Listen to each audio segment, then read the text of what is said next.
को इस तरीके से खेल सकता है। हमारे कप्तान ने मारे थे 2 रिवर्स स्वीप पे चौके जैक लीच को, उसके अलावा किसी ने एक्सरसाइज नहीं कर पाया कोई भी ढंग से, ठीक है ना। जो हम बोल रहे हैं रोहित शर्मा ने क्या किया, रोहित शर्मा, भाई रोहित शर्मा क्या करता, रोहित शर्मा ने अश्विन को बॉल दी, 7 ओवर में 7 रिवर्स स्वीप मार दिए। रोहित शर्मा ने अक्षर को बॉल दी, 5 ओवर में 4 रिवर्स स्वीप, 1 स्वीप, 2 स्वीप मार दिया, 1 छक्का मार दिया डाउन द ट्रैक। करेगा क्या रोहित शर्मा? वो जडेजा के पास गया, उसके भी पहले ओवर में 8 रन आ गए, 4 बाय के आ गए जब वो स्कूप कर रहा था। जडेजा को 1 ओवर मिला, 15वां ओवर, पहले 15 ओवर में उसमें 5 रन दिए उसे सिंगल सिंगल, ठीक है ना। 1 4 22 का रन आया जब पैडल स्वीप डकेट ने, इसके भी पहले ओवर में, मतलब अश्विन आया, दे रिवर्स स्वीप पे रिवर्स स्वीप। बल्कि अश्विन का तो भाई 1 ओवर में, जैसे मैं बता रहा हूं, 12वें ओवर में 3 रिवर्स स्वीप मारे थे 6 बॉलों में। 6 बॉलों में अगर आप किसी स्पिनर को, और वो भी number 1 spinner in the world, और वो भी टर्निंग ट्रैक पे जिसपे 4.3 डिग्री की स्पिन मिल रही है, 4.2 4.3 डिग्री की स्पिन मिल रही है, उस पे अगर आप 3 रिवर्स स्वीप मार दो 6 गेंदों में से, वो तो लाइन लेंथ भूल जाएगा भाई, उससे तो बॉलिंग ही नहीं हुई उसके बाद पूरी, ना उससे हुई, ना अक्षर से हुई, ना जडेजा से हुई। अच्छा, इसके बाद क्या हुआ, अब 4 बाइज आ गए, ठीक है ना, पैडल स्वीप मार दिया डकेट ने। इन्होंने पहले सेशन में ही, जो तो 15 ओवर में 89 for 1 था, आपके स्पिनर्स को नेस्ता नाबूद कर दिया। अब रोहित शर्मा की कप्तानी पे आ जाओ। अब आप बोल रहे हो रोहित शर्मा ने अच्छी कप्तानी नहीं करी, मैं बोलता हूं बहुत बेहतरीन कप्तानी करी बाय द वे, क्योंकि सेशन खत्म हुआ, जसप्रीत बुमराह ने यहां पर सिर्फ 2 ओवर कराए थे, 2 ओवर जसप्रीत बुमराह ने कराए थे, जिसमें 2 ओवर में उन्होंने 1 मेडन करा था और 1 में चौका आया था, 2 में 4 रन दिए थे, मोस्ट इकोनॉमिकल। जडेजा ने 1 ओवर कराया था, 7 ओवर कराए थे आपके अश्विन ने, और बाकी अक्षर ने। अब जब आप वापस आए, इसके बाद जो सेकंड सेशन में आए, रोहित शर्मा ने बुमराह से गेंद कराई, और मैच में आपको स्पिनर वापस लेके नहीं आए, इस मैच में आपको बुमराह वापस लेके आए। रोहित शर्मा समझ गए थे कि स्पिनर्स के बस की नहीं है, रोहित शर्मा फंस गए, क्या करेगा कप्तान, वो बुमराह को लेके आए। अब तू जा आदित्य वापस फॉलो विकेट्स पे, जो हमारा 400 था और इनका 400 था, मतलब हमारी पहली इनिंग और इंग्लैंड की 4th इनिंग्स, ठीक है ना। अब आप देखो, जैक क्रॉली को आउट कर लिया अश्विन ने, उसके बाद पोप ने, जैसे मैंने बताया, आते ही रिवर्स स्वीप मारना शुरू कर दिया। सेकंड विकेट जाती है डकेट की, कौन आउट करता है जी? बुमराह बुमराह बोल्ड मारता है ना। डकेट भी तेज खेल रहा था, बहुत तेज खेल रहा था by the way, Bumrah bowled मारता है। तीसरी विकेट जाती है रूट की, कौन आउट करता है जी? जसप्रीत बुमराह। तो इनकी असली कमर तोड़ी जसप्रीत बुमराह ने, है ना। ये सब आउट हो गए। अब यहां पर उसके बाद बेस्टो, वो भी चल गया, तुरंत निकल गया, आके थोड़ा बहुत खेला, लेकिन असली जो ये डकेट और डेंजरस रूट को आउट करने वाला था, वो आपका स्पिनर नहीं था, वो जसप्रीत बुमराह था। अच्छा, फिर जब नए बैटर आए, हमारा कप्तान फिर से गया भाई बॉलर्स के पास, आपके स्पिनर्स के पास, है ना। अब आपके स्पिनर्स के पास गया, आपके स्पिनर्स ने, जडेजा ने शायद बेस्टो को आउट कर दिया, और स्टोक्स को अश्विन ने बोल्ड मार दिया, दोनों ने विकेट ले ली भाई। लेकिन मैंने आपको पहले क्या बोला था, आपको याद है कि जैसे ही बॉल पुराना होता है, बैटिंग आसान हो जाती है। 36.5 ओवर्स हो गए थे, और ये मैंने आपको पहले ही बताया था। इसके बाद उन्होंने बुमराह से करा ली, उन्होंने अक्षर से करवा लिया, उन्होंने अश्विन से करवा दिया, सबसे करवा दिया। फोक्स भी टिक गया, फोक्स सपोर्टिंग कास्ट में देता गया। And you have to tip your hat off to Ollie Pope. Ollie Pope ने, दिखाना जरा हत्या, ओली पोप ने ऑलमोस्ट हर ओवर में रिवर्स स्वीप मारा भाई, 23 रिवर्स स्वीप मार दिए, 23 रिवर्स स्वीप ओली पोप ने मार दिए। और 2 तो उसने वो दिल स्कूप मार दिए, दिलशान नहीं मारता था ऊपर से, और दोनों जब दिल स्कूप थे, दोनों पे चौका आया बाय द वे, दोनों पे चौका मारा उसने। तो उसने ये देखा कि इंडियन बॉलर्स थोड़ी क्विकर थ्रू दी एयर कर रहे हैं, जैसे क्विकर थ्रू दी एयर आ रहे हैं, वो दिलशान का स्कूप मार रहा है। तो अगर हम बोले भाई रोहित शर्मा ने कहां कमी छोड़ी, भाई उसने तो जो तुम्हें पहले सेशन में 89 for 1 था, उसके बाद से बहुत बढ़िया रिकवरी कर दी, बिकॉज उसने बुमराह को बॉल दी। अच्छा, मार्क वुड से पूछा गया कि क्या इस पिच में पेस के लिए कुछ था, उसने बोला यार मैंने तो पूरी जान लगा ली, वो तो बुमराह जीनियस है, क्योंकि पिच में तो स्पिन के लिए था जो भी था यार, सिराज से क्यों नहीं बॉलिंग हुई, पिच में था ही नहीं कुछ पेसर के लिए, वो तो बुमराह एक्स्ट्रॉर्डिनरी बॉल कर गया। वो पहले भी बेन डकेट को आउट कर गया था एलबीडब्ल्यू, जब रिव्यू नहीं लिया हमने, वो दूसरा बोल्ड मार गया और रूट को भी आउट कर दिया। ये रोहित शर्मा की कप्तानी है। ये आज जब हम डीप डाइव कर रहे थे, तब हमारी समझ में आया कि बोलना, ये माइकल वॉन ने मुंह उठा के बोल दिया, ये दिनेश कार्तिक ने मुंह उठा के बोल दिया, भाई आपको डेटा साइंस शो में उल्टी सीधी बात नहीं करेंगे, जो प्रैक्टिकल बात है, जो डेटा के अकॉर्डिंग बात है, वो बात करेंगे। लेकिन पांडे जी, मैं आपको बात बताऊं, एक बहुत इंटरेस्टिंग बात इसमें क्या है कि हम मैच कहां हारे। आप इनको देख लो 420, ये तो बनना ही था जिस तरीके से ओली पोप खेल गया, और जो आपने कैच छोड़ दी उसकी 110 पे। हाँ। उसके बाद वो भी रोहित शर्मा की गलती हो गई भाई। वो अक्षर पटेल अगर 110 पे कैच पकड़ लेता, मैच आप जीत गए थे। अक्षर पटेल केएल राहुल से कैच ड्रॉप हुआ। केएल राहुल तो चलो 186 पे कैच ड्रॉप हुआ, 110 पे अगर वो पकड़ लेता तो मैच खत्म था। फिर वो भी रोहित शर्मा की गलती हो गई। बट आप इस कॉलम को ना देखें 420 वाले को, आप देखें हमारा कॉलम 436 वाला। भाई ये 436 नहीं बनता था, ये कम से कम 550-600 रन बनता था। वहां पे 36 ओवर के बाद वो विकेट देके राजी नहीं है जैसे ही बॉल पुरानी होती है। तुम्हारे यहां पे बॉल पुरानी हो गई थी 52 ओवर के बाद, उसके बाद विकेट देने का मतलब ही नहीं था भाई। केएल राहुल सेंचुरी छोड़ गया, रविंद्र जडेजा टुक टुक कर गया, यशस्वी जायसवाल सेंचुरी छोड़ गया, 3 बंदे तुम्हारे सेंचुरी छोड़ गए। कम से कम तुम्हारा एक बंदा 150 और 2 बंदे सेंचुरी चाहिए थी। राहुल द्रविड़ ने भी एक्चुअली यही बोला, राहुल द्रविड़ ने भी यही बोला। ये देखिए 23 रिवर्स क्विप, लेकिन वापस उसी पे आ जाइए, अरे इसको देख लिया। राहुल द्रविड़ ने भी ये बोला कि we were 80 to 90 run short in the first innings that we played. चौथे दिन की बैटिंग भूल जाओ अभी एक सेकंड के लिए। जो यहां पे लीड बनानी थी ना भाई, वो 190 नहीं होनी चाहिए थी, वो कम से कम 300 रन होनी चाहिए थी। बिकॉज सबको स्टार्ट मिली है, सबको स्टार्ट मिली है, सबने अच्छी बैटिंग करी है इंक्लूडिंग रोहित शर्मा। अगर मैं रोहित शर्मा को किसी चीज के लिए बोलता हूं ना, मैं ये बोलता हूं कि लंबी पारी नहीं खेली उन्होंने, ना सेकंड इनिंग में खेली ना फर्स्ट इनिंग में खेली। इंडिया की सेकंड इनिंग तो चलो भूल ही जाओ, वो तो आप बुजदिली से खेल गए बहुत ज्यादा। अगर आप बॉल पुरानी होने की वेट करते, लाइक 40 ओवर के बाद तक अगर आप खेलते, जो जहां जिस पिच के ऊपर अश्विन और शिखर भरत आराम से खेल रहे थे, तब बेन स्टोक्स की कप्तानी कहां थी भाई। बॉल पुराना होता है, बैटिंग आसान हो जाती है। लेकिन यहां पर केएल राहुल हवा में शॉट मारते हुए आउट हो गया, श्रेयस अय्यर हवा में शॉट मारते हुए आउट हो गया, आपके लिए शुभमन गिल हवा में शॉट मारते हुए आउट हो गया, रोहित शर्मा हवा में शॉट मारते हुए आउट हो गए, यशस्वी जायसवाल हवा में शॉट मार, मतलब आपने बड़ा इजी ले लिया। आपको लगा यार इतना तो बहुत स्कोर हो गया, ये कहां से बना लेंगे। ये आपका ओवर कॉन्फिडेंस आपको ले डूबा। और सेकंड दिन भी जब अक्षर और रविंद्र जडेजा बैटिंग कर रहे थे, तो थोड़ा सा अगर इंटेंट दिखाते तो 50-60 की कम से कम लीड ज्यादा होती, राइट।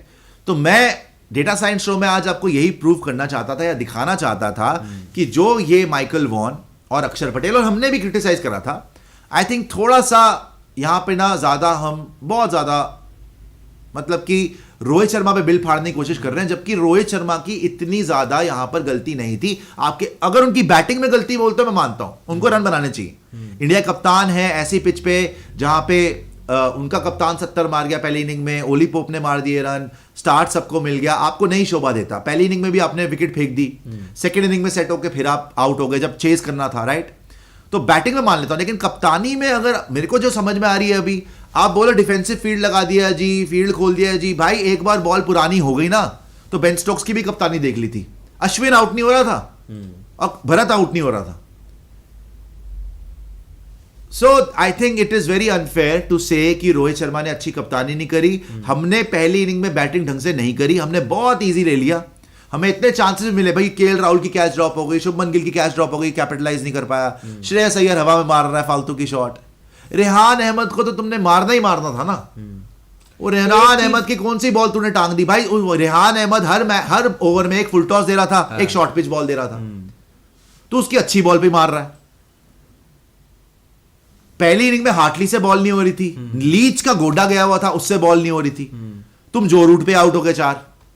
सो बैटिंग ने तुम्हें मरवाया पहली इनिंग में। और बॉलिंग की जहां तक बात है, you have to give it to England के वो पूरे प्लान से आए थे। उन्होंने हर ओवर में, जैसे मैंने बताया आपको, अश्विन के 8 ओवर में से 7 ओवर में तो रिवर्स स्वीप मारा ही मारा है, किसी किसी ओवर में तो 6 में से 3 बॉल पे रिवर्स स्वीप मार दिया। सेम गोस फॉर अक्षर, स्टेप आउट करके छक्के, स्वीप पे चौके, रिवर्स स्वीप पे 3-3 चौके मार दिए। तो वहां से spinners out of the equation हो गए थे। बुमराह आपको गेम में वापस लाया, फिर रोहित शर्मा ने फिर से स्पिनर्स को लेके आए कि अभी नए बैटर आए, इनको आउट करो। जैसे ही बॉल पुराना हुआ, बैटिंग बहुत आसान हो गई। ओली पोप के लिए आसान हो गई, बेन फोक्स के लिए आसान हो गई, हार्टली के लिए आसान हो गई। You can make a case कि Hartley man of the match deserve करता है, मतलब कर सकता है। पहली इनिंग में भी विकेट्स है, सेकेंड इनिंग में 7 विकेट है, और दोनों इनिंग में रन है उसके। पहले वाले में भी बेन स्टोक्स के साथ थोड़ी बहुत पार्टनरशिप है, 20 रन के आसपास है, दूसरी इनिंग में भी उसके रन है। हालांकि ओली पोप तो खैर ओली पोप ने जो इनिंग्स भी Greatest inning थोड़ा खेली सा उसने इंग्लैंड के थोड़ा लिए सा इंडिया। ये है कि जो हमने फॉलो ऑफ विकेट देखा था ना, अब उसमें क्या था कि आपका जब आप फर्स्ट इनिंग में बैटिंग कर रहे थे 436 पर आपका 8वां विकेट जाता है, फिर 436 पर 9वां विकेट जाता है और 436 पर ही 10वां विकेट चला जाता है। वही तो मैं बोल रहा हूँ कि आपने बैटिंग ढंग से नहीं करी सेकंड डे। यहाँ पर शायद अगर आप 15-20 रन और जोड़ने में भी कामयाब रह जाते, हो सकता है things could have been different, आप रिजल्ट शायद इंडिया के हक में भी चला जाता। लेकिन मैं कहूंगा कि चलो 190 रन, फिर भी इंडिया में 190 रन की लीड, आप उस टाइम पे जब बात हम कर रहे थे, हमारी बात ये हो रही थी कि आपके पास इतनी लीड फिर भी है कि आप आउट कर सकते हो, और बॉलर्स ने भी काम कर दिया था। लिटरली आप बताओ, आप मैच कहाँ हारे? आप जो हम पाकिस्तान के लिए बार बार बोलते हैं ना कि ये पाकिस्तान की टीम अगर अपनी फील्डिंग बेटर कर ले तो आधा से ज्यादा मैच जीत जाए, आप हमेशा आपका मैच गया ही फील्डिंग की वजह से। रोहित शर्मा ने कप्तानी खराब क्या, चांस तो बन गया था ओली पोप का, रिवर्स स्वीप पे ही चांस बना था ना, जिस रिवर्स स्वीप पे हम देख रहे थे भी स्टैट्स में कि चौके आ रहे हैं, छक्के आ रहे हैं, वो लगातार कन्वर्ट कर रहे हैं, उसी रिवर्स स्वीप पर ओली पोप ने चांस भी क्रिएट करवाया था। अब आप पकड़ोगे नहीं, वो सेट बैटर है, वो तो कैपिटलाइज करेगा ही, आप सेट बैटर को मौका दोगे वो नहीं छोड़ेगा। अच्छा, फटाफट से सुपर चैट ले लेते हैं। उदय सिंह बोल रहे हैं, Brendon McCullum is saying that they are ready to go with all spin attack in the next test, it will be a great fight. ठीक है भाई उदय सिंह जी, अभी ब्रेंडन मैकलम का भी मैंने भेजा है स्टेटमेंट, वो पढ़ देता हूं आपके लिए। और आगे भी आ जाइए, मयंक बेनीवाल बोल रहे हैं, वाइजैक की पिच अब ऐसी मिलेगी कि इंग्लिश प्लेयर्स रिवर्स स्वीप का आर भी भूल जाएंगे, India will come back strong, game अब आर पार का होगा। भाई इस पे भी हमने पूरी बात कर ली। अब डेटा साइंस शो में जो नेक्स्ट हाफ है शो का, उस पे बात करेंगे जो आगे आने वाला टेस्ट मैचेस हैं, जो 5 टेस्ट मैचेस हैं उनमें क्या हो सकता है, with a special eye on the next test match in Vizag. ठीक है ना, झटका हमें है, विराट कोहली नहीं है, केएल राहुल हो सकता है कि ना हो, और रविंद्र जडेजा तो नहीं है, हैमस्ट्रिंग खिंच गई है, तो ये बड़े झटके हैं आपको। ठीक है ना, टीम क्या होगी नहीं होगी वो देख लेंगे, लेकिन अभी के लिए पहले मैं आपको ब्रेंडन मैकलम का वो दिखा देता हूँ, स्टेटमेंट दिखा देता हूँ, बिकॉज उसने बोला है कि हम 4 स्पिनर खिला सकते हैं। शोएब बशीर वापस आ गया है, उन्होंने बोला हम बड़े खुश थे, शोएब बशीर ने मैच भी जीता, मतलब कि देखा इंग्लैंड को जीतते हुए, and the mood was very very good and he is back. तो वो बोल रहे Bashir comes into calculations for the next test match if the wickets continue to spin as much as what we saw in the first test as the series goes on. Look, we won't be afraid to play all spinners or a balance of what we've got. मतलब कि ये चाह रहे हैं कि हम चारों, भाई जब ये पागलपन कर सकते हैं कि जेम्स एंडरसन को बिठा के लिटरली 1.5 बॉलर के साथ चले गए पहले टेस्ट में और जीत भी गए, तो ये चारों स्पिनर भी खिला सकते हैं विद 1 जो रूट, 5 स्पिनर। हाँ ये कर सकते हैं, ये बावले ये कर सकते हैं। बागपुर से बॉलिंग कितनी कराई है इन्होंने, इनका कोई भरोसा तो नहीं, और लेकिन इफेक्टिव भी नजर नहीं है। लेकिन अब आगे के ऊपर नजर रखें। अब आपको अब पॉजिटिव साइंस क्या है भाई? हमने बड़े आराम से सोच लिया कि नहीं जी इंग्लैंड बेसबॉल दहशत हो गई, ऐसा मैच इंडिया हार गई, हालांकि बहुत क्लोज मैच था, ये लग नहीं रहा अभी क्योंकि 190 से हार गए तो सदमे में हो, लेकिन बड़ा क्लोज मैच था। आपने गलतियां करी इस वजह से आप हार गए, अदरवाइज आपने पकड़ा हुआ था इंग्लैंड को, वो भाग्यशाली भी रही इंग्लैंड वैसे, ठीक है ना, और जीत गए वो। लेकिन सेकेंड, थर्ड, फोर्थ, फिफ्थ क्या इतना आसान होगा इनके लिए इंडियन पिचेस के ऊपर? क्या हर बार पोप इतने रन मार देगा या हार्टली इतनी विकेट्स ले देगा? तो आपको थोड़े स्टैट्स दिखाते हैं। पहली बात यह है भाई, पिछले 10 सालों में इंडिया 4 बार टेस्ट मैच हारी है इंडिया में। पिछले 10 साल में इंडिया 4 टेस्ट मैच हारी है इंडिया में, जिसमें से 3 टेस्ट मैच जो थे ना वो पहले टेस्ट मैच थे सीरीज के, जैसा ये भी पहला टेस्ट मैच था सीरीज का। पिछली बार भी जब इंग्लैंड आई थी तो पहले टेस्ट मैच जीती थी सीरीज का। ये डेटा साइंस शो पे आज पूरी इसकी जांच पड़ताल करेंगे कि ये क्या हो रहा है भाई, हम पहला टेस्ट मैच क्यों हार जाते हैं सीरीज का। तो 3 टेस्ट मैच जो आप हारे हो 4 में से, वो पहले टेस्ट मैच हुए सीरीज के। India versus England first test 2024 ये वाला, 2021 जब इंग्लैंड आई थी जो रूट का दोहरा शतक था, डबल 100 मार दिया था, और India versus Australia first test 2017, वो भी टेस्ट आप हार गए थे और सीरीज आप जीत गए थे। सीरीज आप 2021 भी जीत गए थे। इसके बाद जो एक एक्सेप्शन है वो है third test Indore 2023, test versus Australia, जहां पे आपसे बैटिंग नहीं हुई थी और वहां पे भी डिग्री ऑफ टर्न बहुत ज्यादा था, वहां पे कप्तान चेंज हो गई थी, स्मिथ कप्तान बन गया था, ये टेस्ट मैच आप हार गए थे। अच्छा, इसमें इंटरेस्टिंग फैक्ट्स भी निकाले हुए पांडे जी ने, इसमें आगे आइएगा। ये तो चारों टेस्ट हमने देख लिया। हाँ, ये 2 वर्सेस आप 2 टेस्ट मैच हारे हो ऑस्ट्रेलिया के अगेंस्ट, 2 टेस्ट मैच हारे हो इंग्लैंड के अगेंस्ट, और जिसमें से कि 3 test match were the first test matches of the series. ठीक है ना। अब पांडे जी के उस पर आ जाइए भाई, इंटरेस्टिंग फैक्ट्स क्या है पांडे जी, जरा इस पे थोड़ी सी रोशनी डालिए, बिकॉज ये बड़े इंटरेस्टिंग लगे मुझे। देखो, सबसे बड़ी बात की है जो अभी आपकी बॉलिंग अटैक है, जिसमें हम बात कर रहे हैं कि जडेजा भी अब नहीं है, जो आपके लिए अश्विन जडेजा की जोड़ी और साथ में अक्षर पटेल, ये ट्रायो आपके लिए एक तरीके से मैच विनिंग ट्रायो रहता है। अब क्योंकि जडेजा भी नहीं है, एक्सपीरियंस आपका चला गया है, अभी जो आपकी बॉलिंग लाइनअप है उसमें से एक रविचंद्रन अश्विनी है जिन्होंने वाइजैक में कोई टेस्ट मैच खेला हुआ है, अदरवाइज किसी ने भी नहीं इसके खेला। अलावा किसी भी बॉलर ने वाइजैक में एक भी इंडिया के लिए टेस्ट नहीं खेला है, चाहे वो सिराज हो, कुलदीप हो, इनफैक्ट बुमराह ने भी ज्यादातर टेस्ट मैचेस अपने करियर के बाहर ही खेले हैं, इंडिया में बहुत कम टेस्ट मैच खेले हैं और वाइजैक में एक भी नहीं खेला है। जिसको आप लेकर आए हो जडेजा का रिप्लेसमेंट वॉशिंगटन सुंदर, पिछली बार जब इंग्लैंड की टीम आई थी इन्होंने बहुत रन्स बनाए थे, एक 80-90 आउट की पारी थी, 96 लास्ट इनिंग्स थी और इंग्लैंड के अगेंस्ट सबसे बेस्ट बैटिंग एवरेज पूरी बैटिंग लाइनअप में, जिसमें विराट भी है, रोहित भी है, सबसे बेस्ट बैटिंग एवरेज वॉशिंगटन सुंदर की है। ये 4 इनिंग्स की एवरेज है 90 की, उसके बाद रोहित शर्मा का नंबर आता है 47.65। आप गैप देखो कितना ज्यादा है, 4 इनिंग्स का है हालांकि सैंपल साइज, बट वो पूरी सीरीज में बहुत अच्छी बैटिंग करी थी। और फिर एक ये है कि वाइजैक में 2 टेस्ट मैचेस अभी तक हुए हैं जहां पर जो टीम टॉस जीतकर बैटिंग करती है वो टेस्ट मैच जीत जाती है। अच्छा, उसमें से भी जो हमने दिखाया आपको टेस्ट मैचेस, उसमें भी आई थिंक फर्स्ट बैटिंग करने वाली ही टीम जीती है। बस एक बार हुआ एक्सेप्शन, हाँ, वो आपका इंदौर वाला। तो ज्यादातर जो टीम पहले ही बैटिंग कर रही है वो ही जीत रही है इंडिया में। मतलब जो 4 मैच हम हारे हैं उसमें से 3 बार जिस टीम ने, इस बार भी देखो ना, इंग्लैंड ने पहले बैटिंग करी तब वो जीत गए। अदरवाइज अगर इंडिया पहले बैटिंग कर रही है तो आराम से जीत रही है, कोई प्रॉब्लम नहीं हो रही, आगे आ जाएगा। तो ये बड़ा इंटरेस्टिंग है कि पहले बैटिंग कर लो। और वॉशिंगटन सुंदर को इसीलिए हम देख रहे हैं कि शायद वो टीम में हो, वो आपको एक ऑलराउंड ऑप्शन देते हैं, वो बॉलिंग भी करते हैं, बैटिंग भी करते हैं। Batting first team won 3 out of 4 games except Indore. तो जो टीम्स ने पहले बैटिंग करी है वही जीती है। 4 मैच आप हारे हो, उसमें से 3 बार जो आप हारे हो, 2 इंग्लैंड से, 1 ऑस्ट्रेलिया से, उसमें एक तो कॉमन ये है कि वो first match of the series था, पहला मैच, सीरीज का पहला मैच था, जैसे ये भी इस श्रृंखला का सीरीज का पहला मैच है। और दूसरा इंटरेस्टिंग फैक्ट है कि वो हमेशा जो टीम जीती है उसने पहले बैटिंग करी है, मतलब जो विजिटिंग टीम है, इंग्लैंड ने या ऑस्ट्रेलिया ने। Visiting spinners versus Indian spinners, ये भी बहुत इंटरेस्टिंग है। जो विजिटिंग स्पिनर्स हैं वर्सेस इंडिया स्पिनर्स ओवरऑल, उन्होंने 64 विकेट्स लिए, हमने 49 विकेट्स लिए, मतलब उनके स्पिनर्स ने आपको डोमिनेट किया है। ये 4 मैच जो आप हारे हो उनके स्पिनर्स ने आपको डोमिनेट करा है। ये इसका लिंक वहां से पंडित जी पता है क्या, कि जब डिग्री ऑफ टर्न 4.3 होती है तो आप मैच हार जाते हो, और जब इनको सारा टर्न मिलती है तो ये जो रूट भी डाल के 5-5, 4-4 विकेट ले लेता है। अब left arm spin versus India, Steve O'Keeffe Pune में 2017 6 जो हारे थे आप ये मैच, 6 विकेट लिए इसने पहली इनिंग में, 6 विकेट लिए इसने सेकंड इनिंग में, मैच आप हार गए, खत्म कर दिया। Left arm spin. आगे आ जाइए और देखते हैं left arm spin, common factors for loss बता रहे हैं आपको, इधर भी लेफ्ट आर्म स्पिन है। इसके बाद आपको देखा कोनामैन, जैक लीच, चलो चेन्नई 2021, जैक लीच ने 2 विकेट और फिर 4 विकेट सेकंड इनिंग में, ये भी मैच आप हार गए थे।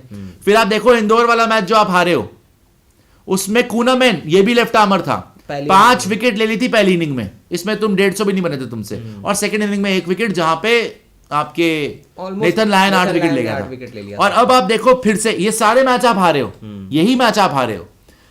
2021 में भी लेफ्ट आर्मर जैक लीच, उससे पहले भी देखो स्टीव ओकीफ लेफ्ट आर्मर, वो 6-6 विकेट ले गया दोनों इनिंग में। यहां पर जैक लीच ले गया 2 विकेट और फिर 4 विकेट सेकंड इनिंग में। फिर कुनेमन इंदौर में 5 विकेट ले गया पहली इनिंग में, और यहां पर भी लेफ्ट आर्मर टॉम हार्टली पहली इनिंग में 2 विकेट, दूसरी इनिंग में 7 विकेट। मतलब कि जहां जहां पहले बैटिंग करा ले ऑपोजिशन और उनके पास हो अच्छा लेफ्ट आर्म स्पिनर, अच्छा भी क्या, डेब्यू पे था कुनेमैन भी डेब्यू पे था, हार्टली, जैक लीच भी पहली बार खेल रहा था इंडिया में, और वो स्टीव ओकीफ भी, हाँ, ये चारों पहली बार खेल रहे हैं। तो जो पहली बार खेल रहा है वो आपको पेल ही रहा है, सही में यही फैक्टर है जो पहली बार इंडिया में खेलने आता है अगेंस्ट इंडिया, और लेफ्ट आर्म स्पिनर। तो वो तो हमारी बहुत पुरानी परेशानी रही है, जिसमें रोहित हो गए, विराट हो गए, श्रेयस अय्यर हो गए, शुभमन गिल हो गए, आप नाम लो, केएल राहुल को तो ऑफ स्पिनर भी अब नहीं खेला जाता। तो स्पिन के अगेंस्ट आपकी बिल्कुल खराब बैटिंग चलती है, एवरेज बिल्कुल डाउन रहता है, और लेफ्ट आर्म स्पिनर्स ने आपको बहुत परेशान किया हुआ है। ये बहुत बड़ा रीजन है, और इंडिया में एक एडवांटेज मिल जाता है, पहले बैटिंग करके अगर स्कोरबोर्ड लगा दो 300 के करीब भी अगर आप लगा दो तो आसान नहीं होता चौथी पारी में चेस करना। यही एक फैक्टर है, इसलिए टॉस भी बहुत ज्यादा इंपॉर्टेंट बन जाता है। फिर से जो आप दूसरा टेस्ट मैच खेलोगे, क्या वहां फिर से कहीं बेन स्टोक्स ने टॉस जीतकर पहले बैटिंग कर ली, तब शायद मेरे को तो ये है कि क्या ये फिर से वाइजाग में जैसे मैंने दिखाया है कि हर ओवर में रिवर्स स्वीप मार रहे हैं, हर ओवर में किसी ओवर में 3-3 रिवर्स स्वीप मार रहे हैं। रिवर्स स्वीप छोड़ दो तो फिर स्वीप मार रहे हैं, उसपे भी चौके मार रहे हैं, और वो दोनों छोड़ दो तो फिर डाउन द ट्रैक आके छक्के मार रहे हैं। कौन? क्रॉली, डकेट, जिनको हमने सोचा था कि ओली पोप कि स्पिन इतना अच्छा नहीं खेलते। स्पिन अच्छा कौन खेलते हैं? रूट। स्टोक्स भी ठीक खेल लेता है, बेस्टो अच्छा खेलता है स्पिन, उनसे बैटिंग नहीं हुई, इन्होंने फोड़ दिया आपको। रोहित शर्मा का बड़ा अच्छा इंटरेस्टिंग स्टैट है और बड़ा प्रॉमिसिंग स्टैट है वाइजैक में। उन्होंने वाइजैक में जो टेस्ट मैच खेला है साउथ अफ्रीका के अगेंस्ट, उसमें दोनों इनिंग में 100 मारे हुए, पहली इनिंग में 176 और सेकंड इनिंग में 127, और तो अच्छे दो strike इनिंग में 303। तो इनकी बढ़िया बैटिंग हुई है वाइजैक में, ये एक बड़ा पॉजिटिव साइन है।